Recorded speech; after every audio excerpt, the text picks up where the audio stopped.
How's it going, guys? Andrew here with Justified EDC, and today I have a review for you on the Offensive Industries Fenrir. Now, this is the original Fenrir. There are three sizes of Fenrir that Offensive Industry makes. This is the smallest, and then there's an M and an L that are slightly different. We'll go over that in a little bit. Be on the lookout for a full comparison video of the Fenrir family coming up here in the future. Now that I have all three, that will be a video that's coming out. So this won't be a full comparison, but I will bring them out just to kind of show you the lineup. Before we get into anything, though, with the specs and the size comparison and the review and everything, got to thank the sponsor of the channel, Auxiliary Manufacturing. Mike has been really cool sponsoring the channel. I do have a discount code with him currently that runs all the time. Justified10 will get you 10% off your order. Right now, at the time of filming this, we're kind of in the Black Friday weekend. And until Saturday at midnight, you can use code Justified20 and get 20% off your order. So definitely go check that out. I don't know when exactly this is going to go live, but if we're still in that Black Friday weekend, definitely go check out the sale. And thank you, as always, to Mike for sponsoring the channel. There's a couple things from him that are going to be coming up pretty soon. I have one of his pocket bowies that's going to be dropping soon on its way for me to review. So just check all that stuff out. Link in the description to his Instagram and his website and all of the discount codes. So definitely go check those out.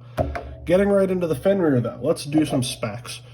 So we are looking at a full tang 3/32 blade made out of Nitro V. You have a jute-wrapped handle, keeps everything nice and slim. You have a Kydex sheath that is ambidextrous and deep carry for pocket carry. That can go in either direction, as is standard with Offensive Industry stuff. Discrete carry concepts clip, so that is a pocket grabber, cloth grabber. The overall length, you're looking at just under 5 inches, about a 2-inch blade with the ricasso there. Your cutting edge is going to be about 1 3/4 inches.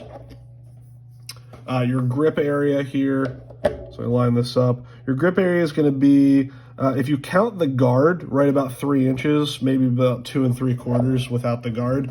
But we'll talk about that in a little bit. Let me get you a weight here.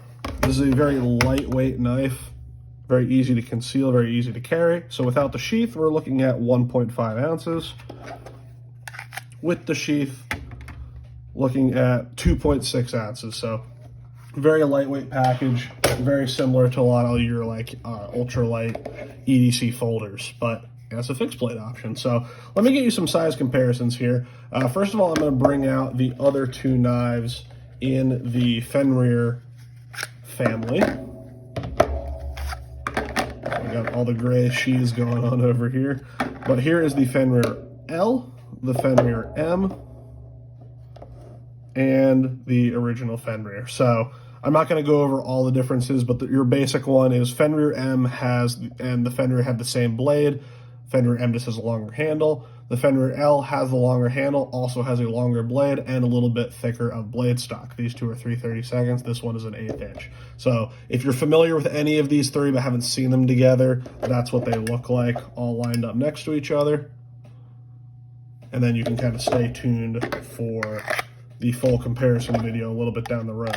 But I want to get you some other size comparisons here to some other things you might be familiar with. One of the things that I think is a really great size comparison is the Knives by Nuge Wicket. I have two different models here. One is the CNC cut G10 handles, and the other one is the Luau version with that really cool Cerakote and wrapped handles. The wrapped version in particular, they are very similar in overall profile. Well, maybe not in profile, but in overall size and thickness. I believe the Wicket has slightly thicker blade stock, but the handle thickness is virtually the same. There you can see. And they both have Offensive Industry sheaths. Get the CNC one out of here because I think the wrap is a little bit better of a comparison. But there you can see pretty much overall a little bit thinner on the sheath with the Fenrir. But that's a really solid size comparison. The other one that I think is a good comparison here also is the Auxiliary Manufacturing Sumi. Same kind of sheath.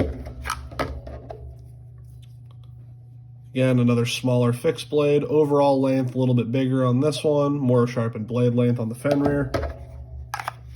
And let's see, one other solid size comparison, as always, for fixed blade is the SE Azula. Again, not a large fixed blade, but looks kind of massive next to the Fenrir.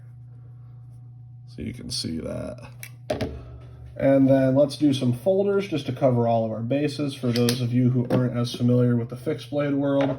Let's start off with just what's in my pocket. This is the TRM Neutron, which is new to me. You can see that, kind of a small to medium-sized EDC folder. Another small to medium-sized EDC folder that's a staple on the channel is the Spyderco Para 3. There we go. Here is a classic, the Kershaw Blur, which absolutely dwarfs this knife. The old Gonzo Delica, because everyone knows what a Spyderco Delica looks like.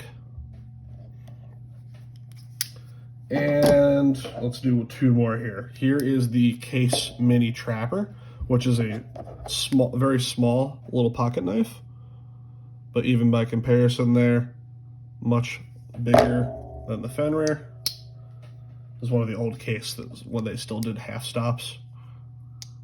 So nice. I wish they would bring that back. And then last but not least, the Buck 110, because everyone and their uncle knows what a Buck 110 looks like. Absolutely dwarfing the Fenrir. But that should do it for size comparisons. That should give you a pretty good idea of what we're looking at now. When I originally saw this knife, I knew it was small. I knew it was kind of like a 3-finger grip knife, but I didn't grasp just seeing this online just how small this knife is and just how thin it is. Which, depending on what you're looking for, might be good or bad. But personally, for what this is built for, I think it does it very, very well. So let's get into my thoughts here, the use and everything. Knife held up very, very well. It performed just as well as any of the larger fixed blades I've had from Offensive Industries. I definitely do enjoy the thinner blade stock on these, the 3/32, especially for having like a saber height flat grind. That brings the edge thickness down a little bit, so it's very, very slicey. Secondary bevel came nice and sharp. I sharpened it once just to maintain that edge, strapped it a couple times, but overall for Nitro V, the heat treat that they're using on here has held up pretty damn well. Nice and thin.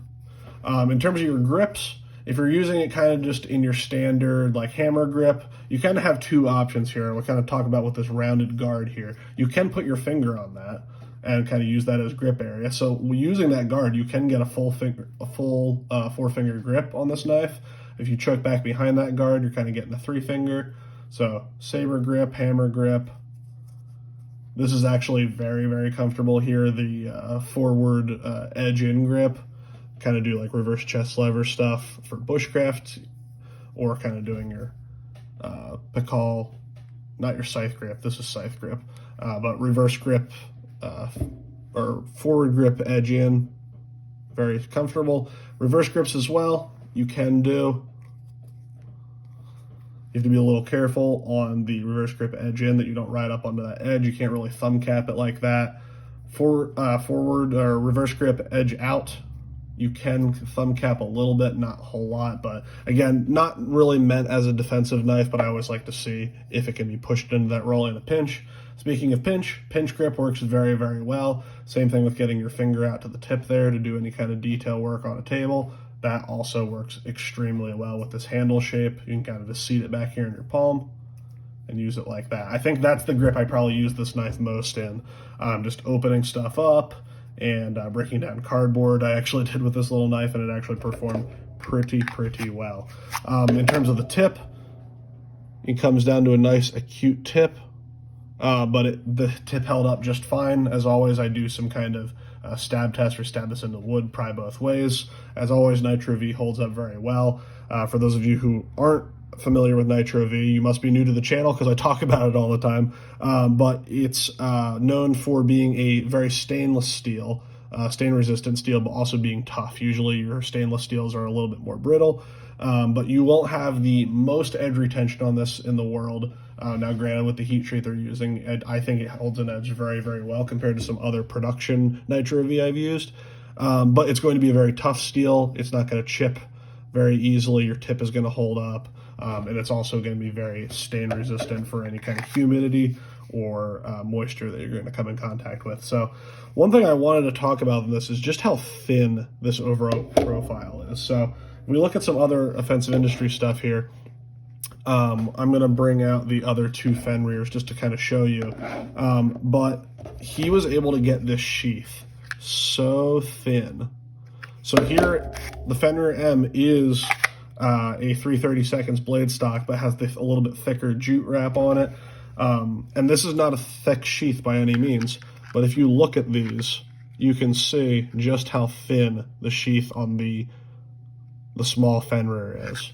And especially when you compare it to one of the Offensive Industry sheaths for like an 1/8 blade stock, you can really tell how thin that is in comparison. I can pull out some other ones here so we're not just comparing the Fenrir family. If you give me a second to move all of my shit out of the way and open my tool chest here.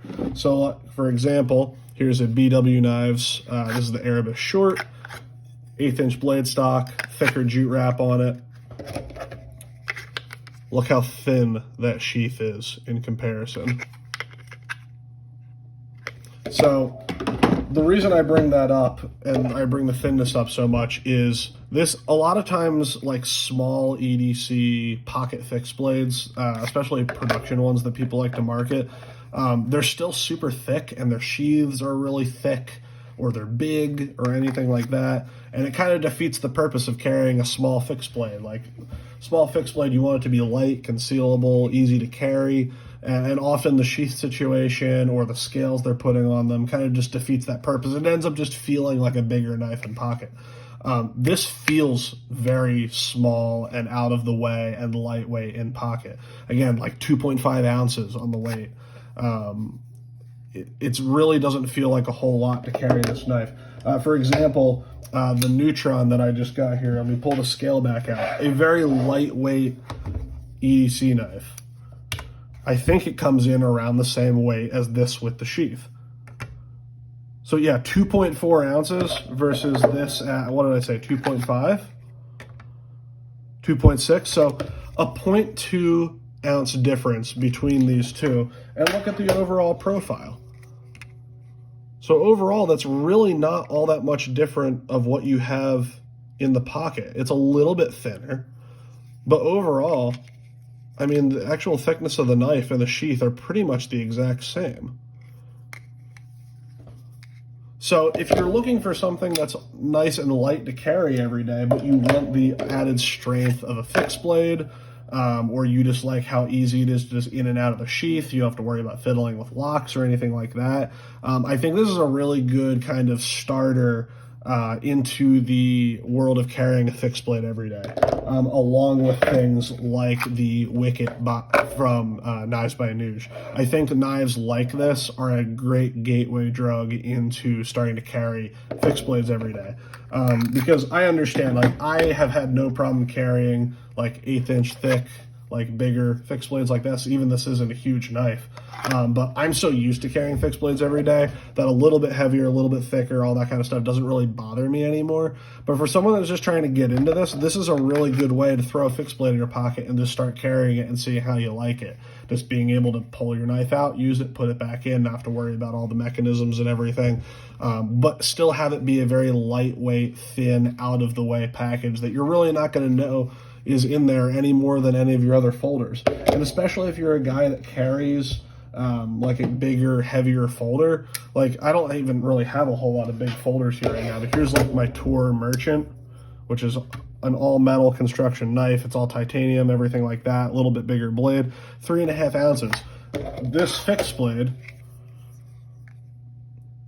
is smaller and lighter than this folder. So yeah, you lose a little bit of sharpened blade length and stuff like that, but overall, I think this is a great option for someone like that that's looking to get into that world. In addition to that, if you carry a bigger knife every day, even if you carry like a big overbuilt folder, or you carry a bigger like belt knife, fixed blade, this is a great backup to do kind of some of your finer, little EDC tasks, or to have something that's a little smaller, a little more unobtrusive. If you don't want to carry a folder or something like that, but you want something small that you can kind of take out in places where knives aren't as socially acceptable, but you just need something small to quick cut something and put it back in your bag or your pocket. This is, I think, small enough and unobtrusive enough that you can easily kind of pull this out, have it in your hand, cut something quick, put it away, and I don't think people would really blink an eye, as opposed to me pulling out something like this in the middle of your lunch break room or something like that. I think this is a good option for that as well. I was really tempted to carry just this knife many times when I was doing the use and the testing on it.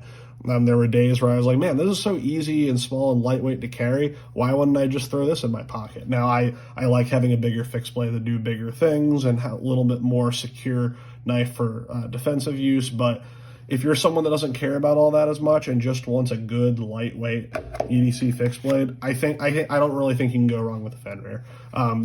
They do come in other kinds of wrap options, like paracord wraps, gutted and non-gutted with the ridge.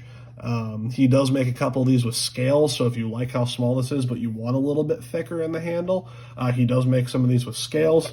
I will leave links to Offensive Industries Instagram and website and everything down below. Definitely go check him out. He does periodic drops on his website and on his Instagram that you can kind of just keep an eye on. Again, like I talked about with the Black Friday sale with Auxiliary Manufacturing, at the time of filming this, Offensive Industries has a Black Friday sale going on right now. And one of the knives that is very prevalent in that drop is there's many different Fenrirs. So this exact knife, but with a couple different patterns for the sheath, a couple different wrap options. So if you're interested in one of these, again, I don't know when you're watching this video, it could be a year after I posted it, but if you're watching this within a day or so of me posting this, hopefully he'll still have some of these available. So definitely go check out his website. If not, just keep an eye for some drops, because this is a very popular model for him, and I don't think it's going to be going anywhere anytime soon. So if you guys have any questions about this knife or anything that I talked about, please leave them down in the description. As always, please go check out Offensive Industries, go check out Auxiliary Manufacturing, go ahead and use all the codes in the description. If you have any other questions, please leave them down in the comments, and as always, I will see you guys in the next video.